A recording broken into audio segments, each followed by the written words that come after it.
मैं इमरान खान हूँ। डीजीआईएसपीआर ने प्रेस कॉन्फ्रेंस की, जैसा कि मैंने आपसे कहा था कि वो एक प्रेस कॉन्फ्रेंस करेंगे। उन्होंने एक और प्रेस कॉन्फ्रेंस की। पहले बात कर लेते हैं कि प्रेस कॉन्फ्रेंस में किन चीजों पर बात होनी चाहिए थी जो बात उन्होंने नहीं की, और फिर बात करते हैं कि उन्होंने जो बातचीत की वो किन चीजों पर की जिसमें उनकी डोमेन ही नहीं है, जिसमें उनका इख्तियार ही नहीं है। डीजीआईएसपीआर की आज की प्रेस कॉन्फ्रेंस देखी तो मुझे ऐसा लगा कि किसी मुस्लिम लीग नून के या पीपल्स पार्टी के जियाले को यूनिफॉर्म पहनाकर बिठा दिया गया। यानी किसी एंगल से भी ये एक प्रोफेशनल सोल्जर की प्रेस कॉन्फ्रेंस नहीं थी। यानी एक ओहदे का इतना बड़ा जर्नैल, इतने बड़े जर्नल के ओहदे पे उसे पहुंचा दिया गया और वो डीजीआईएसपीआर भी बन गए और इतनी बड़ी फौज की वो तर्जुमानी कर रहे हैं। वो फौज जिसके पास एटम बम भी है, और वो एक घटिया लेवल की एक प्रेस कॉन्फ्रेंस जिसमें सियासी गुफ्तगू है, क्या वो जेब देती है? इदारे को खुद ये सोचना चाहिए कि ये कितना लो लेवल है। क्या ये इदारा इस तरह का डीजीआईएसपीआर डिजर्व करता है जो सियासी प्रेस कॉन्फ्रेंस करे और सियासी लोगों को जवाब दे? पिछली प्रेस कॉन्फ्रेंस में ये कुत्ता कहकर गए थे, इस मर्तबा इन्होंने अजीबोगरीब बयानात दिए हैं, अजीबोगरीब चीजें इन्होंने की हैं। ऐसा लग रहा था कि एक सियासी कारकुन की प्रेस कॉन्फ्रेंस है, किसी प्रोफेशनल सोल्जर की ये प्रेस कॉन्फ्रेंस नहीं है। ये इदारे की गिरावट की निशानदेही कर रहा है। यानी पाक फौज एक शानदार इदारा है, पाक फौज में लड़ने की बड़ी जबरदस्त सलाहियत है और पाक फौज इंशाल्लाह ठीक भी हो जाएगी, इस चुंगल से निकल भी आएगी जिसमें वो फंस गई है। लेकिन जिन लोगों ने फंसाई है वो इस फौज का इमेज क्या बना रहे हैं। कितनी घटिया प्रेस कॉन्फ्रेंस की गई और एक सियासी प्रेस कॉन्फ्रेंस की गई। आज एक मर्तबा फिर डीजीआईएसपीआर ने अपने हलफ की खिलाफवर्जी की है, बज़ाहिर तो ये साफ नजर आ रहा है। अब जिन चीजों पे बात होनी चाहिए थी उन पे बात नहीं हुई। नंबर एक, इस्तिस्ना के ऊपर इस 3 घंटे से ज्यादा की प्रेस कॉन्फ्रेंस में किसी ने सवाल नहीं किया। यानी कोई तो होता जो वहां पूछता कि इस्तिस्ना क्यों लिया रे, कोई तो पूछता कि जनाब इस्तिस्ना की आईनी शरई इस्लामी हैसियत क्या है। उलमा इकराम कह रहे हैं कि जनाब इस्तिस्ना गलत है, गैर आईनी है, कुरान पाक की तालीमात के खिलाफ है। किसी ने यह सवाल ही नहीं किया। किसी ने, मैंने 2-3 लोगों से पूछा ये सवाल हुआ, उन्होंने कहा नहीं ये सवाल ही नहीं हुआ। तो इस्तिस्ना के ऊपर किसी किस्म की कोई बात नहीं की गई। पाक फौज के तर्जुमान से यह जरूर पूछा जाना चाहिए था। भारत ने पाकिस्तान का पानी रोका हुआ है और पाकिस्तान के किसानों को शदीद मुश्किलात का सामना है। पाकिस्तानी किसान पहले ही पानी की किल्लत का शिकार रहते हैं। भारत ने पहले भी हमारा बहुत पानी रोक रखा है। सिंतास मुआहदे के तहत हमने 3 दरिया अयूब खान के दौर में भारत को दे दिए थे और बाकी जो 3 दरिया बचे हैं इधर पंजाब में इस तरफ, उन 3 दरियाओं के पानी के ऊपर भी भारत बार बार रुकावट डाल रहा है और अब हमारा पानी रोका हुआ है। ये पानी कैसे छुड़वाना है इस पे कोई बात नहीं हुई। कश्मीर के अंदर जो जुल्म और सितम हो रहा है, कश्मीर को आजाद कैसे करवाना है, इसके ऊपर किसी किस्म की कोई बातचीत नहीं हुई। फौज गजा में जाएगी, अगर जाएगी तो वहां क्या करेगी, और जो ये अर्जी पाकिस्तान की जानिब से दी गई, ये क्यों दी गई? क्योंकि देखिए फील्ड मार्शल आसिम मुनीर ने मुलाकात की थी डोनाल्ड ट्रंप से, और डोनाल्ड ट्रंप को जो अर्जी दी गई है वो शहबाज शरीफ ने तो देनी नहीं थी। तो पाक फौज के तर्जुमान से ये बात जरूर पूछी जानी चाहिए थी कि अमेरिका को ये अर्जी क्यों दी गई कि हम अपनी फौज गजा में भेजना चाहते हैं और वो फौज वहां पे हमास को जाकर गैर मुसल्ला करेगी और इसराइली सरहदों का तहफ्फुज करेगी। यही ड्यूटी डोनाल्ड ट्रंप ने बताई है ना। इस पे कोई सवाल नहीं हुआ, ना उन्होंने इस पे कोई बात की। यूएई और सऊदी अरब की जो एक सिचुएशन बन गई यमन में, इस खित्ते के अंदर बहुत इंपॉर्टेंट है, उस पे डीजीआईएसपीआर ने कोई बात नहीं की। ईरान के ऊपर हमले की धमकियां दी जा रही हैं लगातार, इसके ऊपर डीजीआईएसपीआर ने कोई बात नहीं की। वेनेजुएला की बात हुई लेकिन गोलमोल बात हुई, इस पे भी कोई बातचीत नहीं हुई। तो फिर डीजीआईएसपीआर ने प्रेस कॉन्फ्रेंस की क्यों? जब दिफाई नुक्ता नजर से जितनी उनकी ड्यूटियां हैं उनके ऊपर वो बात नहीं कर रहे, तो फिर उन्होंने बात करनी किस बात पे है? उन्होंने सारी की सारी प्रेस कॉन्फ्रेंस एक सियासी कारकुन की तरह सियासत के ऊपर की, जिसे इस बात का फिक्र है कि अगर वो सियासत नहीं करेगा तो अगले इलेक्शन में उसका लीडर उसे टिकट नहीं देगा। यानी इदारों में प्रोफेशनलिज्म खत्म हो गया, फेवरेटिज्म आ गया कि मैं जितनी तारीफें करूंगा अपने फील्ड मार्शल की, जितनी गेम में उठाकर रखूंगा सियासी रहनुमाओं की, उतना ज्यादा इम्कान होगा मेरी कामयाबी का, ऐसा लगता है। तो डीजीआईएसपीआर की इंतहाई नॉन प्रोफेशनल एक प्रेस कॉन्फ्रेंस थी, 3 घंटे तक जारी रही। बहुत अजीबोगरीब बातें उन्होंने की। इसमें कुछ चीजें मैं आपके साथ शेयर करता हूं। एक तो उन्होंने सीधा सीधा इल्जाम लगा दिया कि दहशतगर्द जो है वो पीटीआई पे हमला क्यों नहीं करते। ये सवाल है या गिला है दहशतगर्दों से? ये तो ऐसा लगता है कि दहशतगर्दों को लाने वाले, दहशतगर्दों को बनाने वाले, दहशतगर्दों को पालने वाले, दहशतगर्दों को सिखाने वाले, वो उनसे गिला कर रहे हैं कि आप पीटीआई को क्यों नहीं मार रहे, आप पीटीआई को क्यों नहीं मार रहे, ये उनसे ऐसा लगता है गिला है। दूसरी जानिब ये है जो वो कहना चाह रहे थे कि एक्चुअली पीटीआई क्योंकि दहशतगर्दों की सहूलतकार है, वो उनके साथ मिली हुई है, लिहाजा इसलिए दहशतगर्द पीटीआई को नहीं मारते। दूसरी जानिब ये एक एंगल इसको देने की कोशिश की गई है। देखिए पीटीआई अगर दहशतगर्दों के साथ मिली हुई है और उनके ऊपर अटैक नहीं हो रहे, ये डीजीआईएसपीआर कह रहे हैं ना, तो इससे पहले एजेंसियों की एक नहीं दर्जनों रिपोर्टें हैं जिनमें पाकिस्तान की आईएसआई ने, मिलिट्री इंटेलिजेंस ने, इन्होंने बाकायदा बार बार इमरान खान को और उनकी पार्टी को लिख कर दिया कि इमरान खान की जान को खतरा है, दहशतगर्द उन पे हमला कर सकते हैं, और दहशतगर्दों ने हमले का प्लान भी कर लिया है। इमरान खान पे कातलाना हमला हो भी चुका है। तो अब ये कह रहे हैं कि जनाब इनको अटैक नहीं करते, खुद लिख लिख कर देते हैं। अब डीजीआईएसपीआर या तो आज झूठ बोल रहे हैं, या इससे पहले जो एजेंसियों की रिपोर्टें इमरान खान साहब को दी जाती थी कि दहशतगर्द आप पे हमलावर होने ही वाले हैं, हमने बंदे पकड़ लिए हैं, वो आप पे हमला करने लगे थे, या तो पाकिस्तान की एजेंसियों की वो रिपोर्टें झूठी थी। अब डीजीआईएसपीआर फैसला कर लें कि वो खुद झूठ बोल रहे हैं या उनकी एजेंसियां झूठ बोल रही हैं जो ये कहती हैं कि इमरान खान की जान को दहशतगर्दों से खतरा है। ये जो रेहान ज़ेब का कत्ल हुआ था, ये किसने किया था? दहशतगर्दों ने नहीं किया था। ये अभी दीर से एमपीए मलिक लियाकत के ऊपर बड़ा खौफनाक अटैक हुआ, ये किसने किया था? मुराद सईद की पूरी फैमिली को तबाह बर्बाद कर दिया, दहशतगर्दों ने उनके ऊपर भी हमला किया। ये सुहेल अफरीदी जो है, इनके घर के 11 अफराद शहीद हो गए हमले के अंदर, उन्हें किसने शहीद किया था? तो डीजीआईएसपीआर ये आप कैसे कह सकते हैं कि पीटीआई पे हमला नहीं होता? ये मेरे सामने एक और वाकया है, और ये आज सुबह का ही वाकया है। ये इनके ऊपर भी एक अटैक हुआ है। ये साबिक तहसील नाज़िम है फिदा मोहम्मद, इनके ऊपर हमला हुआ बनू में, इनकी गाड़ी को बम से उड़ा दिया गया। ये आज का वाकया है। बेशुमार दफा पाकिस्तान तहरीके इंसाफ के लोगों के ऊपर दहशतगर्दों के हमले हुए हैं, उनके पास बहुत सारे शोधा भी हैं, और वो निकाल के नाम आपके सामने अगले चंद घंटों में रख भी देंगे। और ये खबरें हम मीडिया के ऊपर देते भी रहे और लगातार देते रहे। हाँ, ये बात बिल्कुल ठीक है कि एएनपी के ऊपर भी अटैक हुए, पीटीआई के ऊपर भी अटैक हुए, पीएमएलएन के ऊपर भी कुछ ना कुछ अटैक हुए।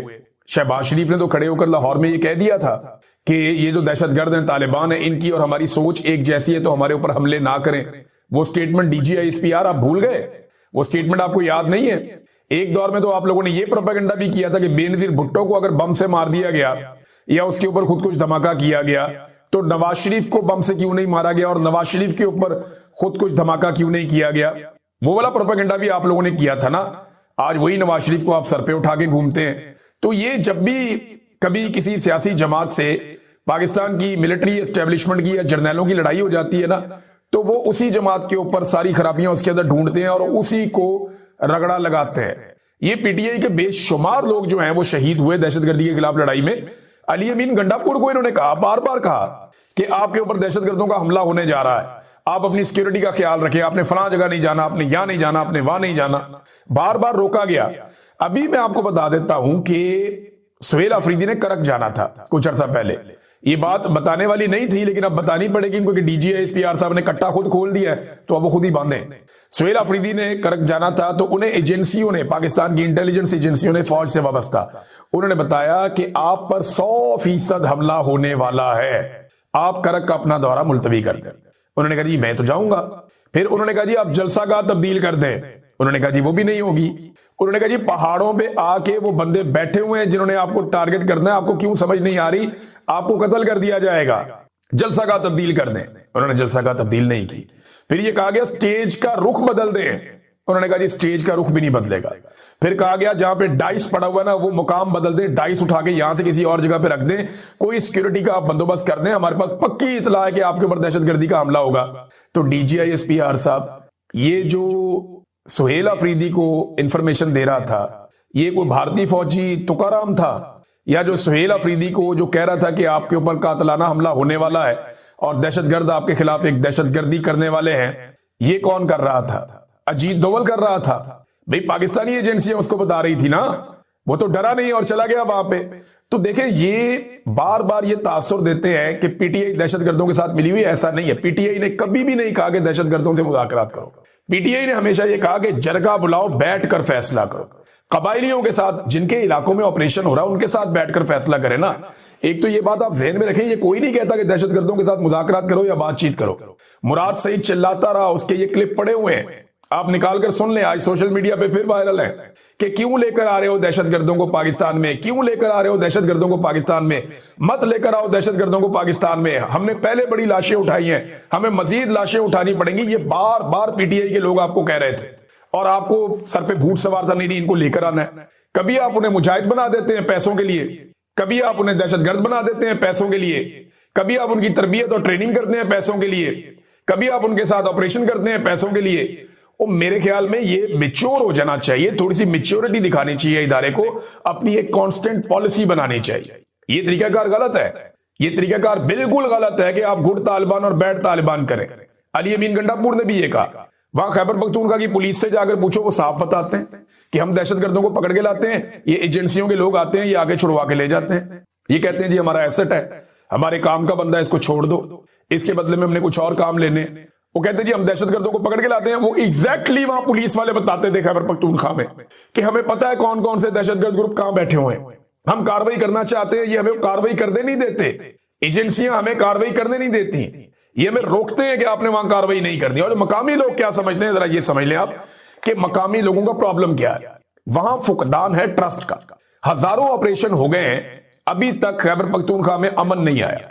बल्कि पिछली मर्तबा जो बड़े बड़े ऑपरेशन किए गए थे, जब ऑपरेशन किए गए थे तो उन शहरियों से जिनको उनके इलाकों से बेदखल कर दिया गया था, उनसे कुछ कमिटमेंट्स की गई थी, कुछ वादे किए गए थे कि आपके घर बनाएंगे, आपके बाजार बनाएंगे, आपका कारोबार बनाएंगे, आपको पैसा देंगे, आपको वसाइल मुहैया किए जाएंगे, जो नुकसान होगा उसका अदाला भी होगा। ये वादे उनसे किए गए थे, वादे पूरे ही नहीं किए गए। शो ऑफ के लिए छोटा मोटा कोई एरिया बना के तो सारे मीडिया में चला देते हैं, ये हमने बना दिया। कोई वादा पूरा नहीं किया गया खैबर पख्तूनख्वा के कबायली इलाकों में वहां के लोगों के साथ। जब वादे आपने उनके साथ पूरे नहीं किए ऑपरेशनों के बाद, तो वो दोबारा अपने घरों को क्यों तबाही के लिए आपके पास छोड़ दें। अब आपको उनके साथ बैठकर बात करनी पड़ेगी। ये है फड्डा। एक तो दहशतगर्दों को लेकर आप आए, लेकिन ना ये बार बार कहते हैं ना कि इमरान खान दहशतगर्दों को लेकर आया। भाई दहशतगर्दों को लेकर आने के लिए कोई मीटिंग हुई होगी ना, उस मीटिंग के मिनट्स भी होंगे, लाओ पब्लिक करो, पता चल जाएगा। जनरल बाजवा का और जनरल फैज हमीद का आइडिया था दहशतगर्दों को वापस लेकर आते हैं। इमरान खान साहब ने कहा था कि ये मुशावरत सियासी सतह पे होगी। मुशावरत के अंदर सबने मना कर दिया, सवाल ही पैदा नहीं होता, कोई दहशतगर्द पाकिस्तान नहीं आएगा। और इमरान खान ने बता दिया जी दहशतगर्द पाकिस्तान नहीं आएगा। फिर इमरान खान साहब की हुकूमत गिरा दी गई और उसके बाद राणा सनाउल्लाह ने अनाउंस किया कि दहशतगर्दों को वापस लाने के लिए हमारे मुज़ाकरात चल रहे हैं और अब हम उन्हें वापस लाकर बसाने वाले हैं। ये मुज़ाकरात राणा सनाउल्लाह ने अनाउंस किए और उसके बाद जो मीटिंग्स हुई उनमें तय हुआ और फिर दहशतगर्दों की पाकिस्तान में आमद शुरू हो गई, जिसका खुबियादा आज तक पाकिस्तान तहरीक इंसाफ भी भुगत रही है, खैबर पख्तूनख्वा के अवाम भी भुगत रहे हैं और पाकिस्तान भी भुगत रहा है। और ये चाहते हैं एक और ऑपरेशन करना, क्योंकि ऑपरेशनों में पैसा है। देखिए ना, फौज का कारोबार लड़ाई है ना, फौज ने लड़ाई करनी है, जब तक वो लड़ते रहेंगे पैसा आता रहेगा। तो वो ऑपरेशन करना चाहते हैं, पाकिस्तान को पुरअमन रहने दें, फॉर गॉड सेक थोड़े मैच्योर हो जाए। वो आपको ये नहीं कहते कि आप दहशतगर्दों से जाके बात करें, दहशतगर्दों को मारना ही पड़ेगा, लेकिन आप मकामी लोगों से तो बैठ के बात करें जिनके साथ आपने वादा खिलाफियां की हैं। आप मकामी हुकूमत से, मकामी कबायलियों से बैठ के बात करें, अफगानिस्तान की गवर्नमेंट को इन्वॉल्व करें, उनसे बात करें कि जनाब अब हम ये करने वाले हैं, हमने मुश्तरका तौर पर सबने फैसला कर लिया है, आप भी इस बात पे हमारे साथ खड़े हो जाए और फैसला करें कि बॉर्डर के इस पार और उस पार हम किसी भी दहशतगर्द को नहीं छोड़ेंगे। आइए मिलकर फैसला करते हैं। उससे क्या होगा, सारे इकट्ठे हो जाएंगे, फिर आप ताकत का इस्तेमाल कर लीजिएगा, ये दहशतगर्द आपको दिखाई भी नहीं देंगे। इमरान खान के दौर में वादी तीरा में, ये आप यूट्यूब पे जाके देख सकते हैं, अमन फेस्टिवल हो रहा था। भाई ये कहते हैं ना इमरान खान दहशतगर्द था या दहशतगर्दों को लेकर आता था या वो दहशतगर्दों का साथी है, तो इमरान खान के दौर में वादी तीरा के अंदर अमन फेस्टिवल हो रहा था। जर्नलिस्ट वहां पे गए, इमरान खान खुद गए, जाके उन्होंने देखा, सबने, बेहतरीन फेस्टिवल चल रहा था, लोगों का कारोबार चल पड़ा था। अब हर चीज तबाह बर्बाद कर दी गई, वहां पे कुछ भी बाकी नहीं है। तो ये इमरान खान के दौर में वहां पे अमन आया था। इस बात को आप समझिए, वो फॉर्मूला क्या था जिससे अमन आया था, आपको उस फॉर्मूले पे चलना पड़ेगा। डीजीएसपीआर ने एक तो ये पीटीआई पे इल्जाम लगाया, दूसरा और बहुत सारे उन्होंने इल्जाम लगाए। वो ईमान मजारी के बारे में उन्होंने एक बात की, वो भी मैं आपके सामने निकाल के रख देता हूं। इमरान खान के बारे में फर्द वाहिद वो कहकर मुखातिब करते हैं कि वो फर्द वाहिद था, वो फर्द वाहिद बहुत बाइख्तियार था, वो इतना बाइख्तियार था कि उसने आर्मी चीफ को बाप करार दे दिया था। वे डीजीआईएसपीआर को सब चैलेंज कर रहे हैं सोशल मीडिया पे कि निकालो इमरान खान का वो स्टेटमेंट जिसमें इमरान खान ने कहा कि आर्मी चीफ कौम का बाप है, निकालो ना। अब डीजीआईएसपीआर ने, देखा ना, एक इंपॉर्टेंट सीट पे बैठा हुआ आदमी है, वो गली मोहल्ले के और थड़े पे बैठे हुए एक 2 नंबर फ्रॉडिये की तरह कोई अपने मुंह से बात करके मुकर तो नहीं सकता। वो बात करके भाग तो नहीं सकता, उसको साबित करना पड़ता है अपनी बात को। अब अगर DGI-SPR ने कहा कि इमरान खान का ये बयान है या उसने ये करार दे दिया था कि फौज का आर्मी चीफ जो है वो मुल्क का बाप होता है, ये DGI-SPR ने क्लेम किया ना, अब DGI-SPR ये साबित भी करे। ये ARY के एक प्रोग्राम में शहरियार अफरीदी ने ये जुमला बोला था, जिसपे चंगी पली इमरान खान ने शहरियार अफरीदी की क्लास ली थी। जाके पूछ लें off the record Shehryar Afridi से कि इमरान खान ने बाद में क्या कहा था। ये शहरियार अफरीदी ने कहा था, जिसके ऊपर उसको आज खुद भी शर्मिंदगी है कि यार ये मेरे मुंह से क्या निकल गया था, मुझे ये नहीं कहना चाहिए था। उस वक्त बड़े जज्बाती हुए थे, इनको फौज बहुत पसंद थी, इन्होंने ये आर्मी चीफ कौम का बाप होता है, ये शहरियार अफरीदी ने कह दिया। इमरान खान ने तो कभी ऐसी बात ही नहीं की, बल्कि इस बात के ऊपर इमरान खान साहब खाइफ हुए थे कि यार ये क्या बकवास है। तो आज इमरान खान के ऊपर वो कह रहे हैं जी, उन्होंने ये कहा। PTI का जो सोशल मीडिया हर तरफ लोग ये कह रहे हैं कि जनाब ऐसा कोई स्टेटमेंट है तो निकाल के दिखाएं आप। DGI-SPR है इतने बड़े इदारे के, और पॉलिटिकल प्रेस कॉन्फ्रेंस। पूरी दुनिया में किसी फौज के अंदर कोई ऐसा ISPR का तर्जुमान या कोई ऐसा फौज का तर्जुमान है जो इस लेवल की पॉलिटिकल प्रेस कॉन्फ्रेंस कर दे? फर्दे वाहिद फैसले करता है, जेल से मुज़ाकरात करना है नहीं करना, वो इमरान खान। भाई पूरे मुल्क के फैसले फर्दे वाहिद कर रहा है, अपोजिशन लीडर नहीं लगा पा रहा याद सादिक, वो लगाना चाहता है। उसने जाके क्या बताया अपनी क़यादत को कि भाई मैं नहीं लगा सकता, NOC आसिम मुनीर साहब ने देना है। पूरा मुल्क आसिम मुनीर साहब लगा रहे हैं, चला रहे हैं, बना रहे हैं, बढ़ा रहे हैं, और जो बेड़ा गर्क हो रहा है वो भी उन्हीं के खातों में जाएगा।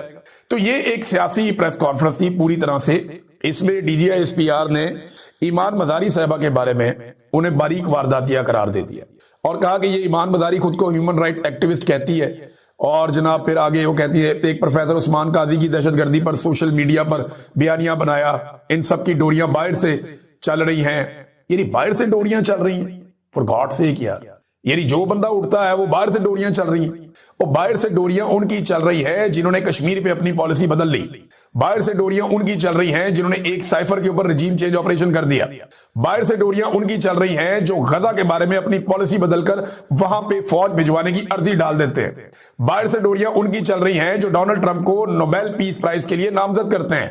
बाहर से डोरियां उनकी चल रही हैं जो ये कहते हैं कि कुछ भी होता रहे, हमने किसी बड़े के बारे में कोई एक सवाल भी नहीं उठाना। बाहर से डोरियां चल रही। यानी ईमान मजारी साहब ने फिर खुद ही जवाब दिया, जरा जवाब भी आप देख लें। फिर उन्होंने हिसाब तो बराबर करना था, वो भी ईमान मजारी है। उन्होंने कहा अपनी अवाम पर वारदात कौन डालता है ये सबको पता है, इसलिए बेचारे हर महीने रोते धोते प्रेस कॉन्फ्रेंस करने पर मजबूर होते हैं। तरस आने लगा इनकी ज़हनियत पर। मासूफ ने नेशनल मीडिया पर हमारे टैक्सेस पर पलने का लिहाज किए बगैर एक शहरी पर इतने संगीन इल्जाम लगाए। किसने इंसाफ को यह इख्तियार दिया? इनका हलफ आइन में दिया गया है और ये प्रेस कॉन्फ्रेंस पहली नहीं है जहां मासूफ ने खुलेआम अपने हलफ की खिलाफ वर्जी की है। इतने सच्चे हैं हमारे बहादुर मुहाफिज साहब, तो अवाम को जवाब दे कि असल में बाहर डोरियां किसकी चलती हैं, जजीरे किसने खरीदे, पापा जॉन्स किसको कहा गया, सर्विस के बाद बैरून मुल्क अय्याशियां किसने की, 1948 से 2010 तक किसने अमेरिका से 21.3 अरब डॉलर वसूल किए, अपने शहरियों को डॉलरों के एवज किसने बेचा, एक प्रोफेसर को इनके घर से जबरी तौर पे लापता करके तहवील में ही इसे दहशतगर्द बनाकर जबरदस्ती वीडियोस किसने बनवाई और क्यों बनवाई। मीडिया पर बातें करनी है, आइन की धज्जियां उड़ानी है तो जवाब भी देना सीखना होगा। इधर सियासतदानों से लेकर वकील जवाबदेह है, तो साहब आपको भी मुकद्दस गाय अपने आप को ना समझें, अब इनको बड़ा हो जाना चाहिए। ये जनाब ईमान मजारी साहिबा ने जवाब दिया। नादरीन, सुहेल अफरीदी का कराची का दौरा, उसके हवाले से मेरे पास कुछ इंपॉर्टेंट इतलात हैं, कुछ और चीजें भी हैं। ये अभी DGI-SPR की प्रेस कॉन्फ्रेंस का मामला खत्म नहीं हुआ, अभी इनकी एक एक चीज के ऊपर जो है वो हम बात करते रहेंगे। आने वाले दिनों में आपके सामने चीजें रखेंगे। लेकिन इमरान खान की बहनें अडियाला जेल के बाहर पहुंची। आज मुलाकात ना करवाने का दिन था और आज भी मुलाकात नहीं करवाई गई। क्या कोई पूछेगा कि इमरान खान की बहनों की इमरान खान से मुलाकात क्यों नहीं होने दी जाती? ये भी किसी ने नहीं पूछा।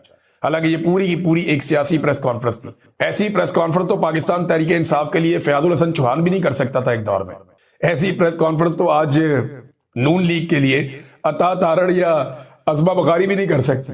ऐसी प्रेस कॉन्फ्रेंस पीपल्स पार्टी के लिए उनका भी कोई थर्ड क्लास आदमी कहीं से भी आप ढूंढ ले, वो भी नहीं कर सकता था। तो वो कैसी प्रेस कॉन्फ्रेंस इन्होंने कर दी पॉलिटिकल किस्म की? मुझे तो हैरत होती है मुझे। इमरान खान की बहनें वहां गई, आज फिर मुलाकात नहीं करवाई गई, बल्कि जहां पे उन्होंने बैठ के कुरान खानी करनी थी वहां पे गंदा पानी छोड़ दिया गया। अंदाजा करें आप, जिधर ये कुरान खानी करने के लिए जा रहे थे कि कुरान पाक पढ़ेंगे, को अल्लाह ताला कोई रहम करे, कोई अल्लाह से रहम मांगते हैं, उससे मदद मांगते हैं, तो इन्होंने कहा जी अडियाला के बाहर आना तो है, वहां पे हम कुरान खानी करेंगे। अब ये कुरान खानी करने के लिए वहां बैठे तो इन्होंने गंदा पानी छोड़ दिया। अंदाजा करें। ये इस वक्त रिजीम चल रहा है। अगले वीलॉग में आपको मजीद तफसीलात बताऊंगा कि फर्दर क्या हुआ।